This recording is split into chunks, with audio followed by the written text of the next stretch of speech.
дау болды. Оған ол жаңағы сіздің сөздеріңізге байланысты болды енді, расын айтайын. Сіз мынау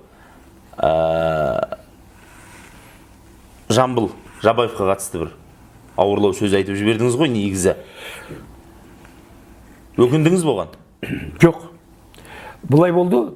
Жамбылдың туған жерінде сіз Сталиндің туфлиін махаббатпен жалаған дедіңіз. Қазір Жамбылдың туған жерінде менімен кездесу болды. Жамбылдың туған жерінде. Содан кейін сол алдыменен Жамбылдың немерелері, шөберелері, шөп-шөптерінің барлығын таныстырды маған. Барлығы жұттар қол соғып жатты кейбіреулер. Содан кейін бір кезде бір әйел шығып Мұхтар аға, сіз шыншыл ақынсыз ғой, сіз Жамбылға қалай қарайсыз деді. Мен Жамбылға өте үлкен құрметпен қараймын дедім. Құрметпен қарайтын себебім, Жамбыл Сталиннің туфлиін керемет шеберлікпен жалаған, қыртыс-қыртысына жейін жалаған туфлиін. Сондықтан бұл önde туфли жалау жағынан Жамбыл бірінші орын алды дедім. Бірінші орын. Сондай 99 жасқа келгенде солардың ішінен туфли жалаудың майталман шебер екендігін көрсетті деп едім.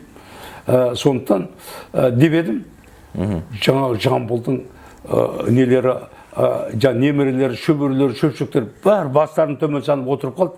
Сол кезде жаңағы бүкіл ел орнынан тұрып қол соғып жүрді. Қатысып отырған адамдардың барлығы орнынан.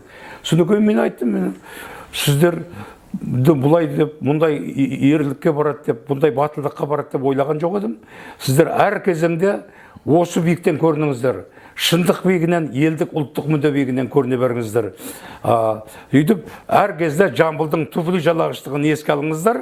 Сөйтіп, осындай үлкен парасат биігінен көріне беріңіздер дедім. Айту керек пе еді бұлай негізі? Неге керек?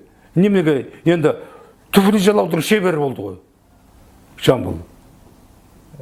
Қазақтың есінде ұлы ақын ретінде де қалып отыр ол. Ақын ретінде сыйлайтындар да өте көп. Оның да көп өлеңдерін біреулер жазып берген ғой. Жақсы.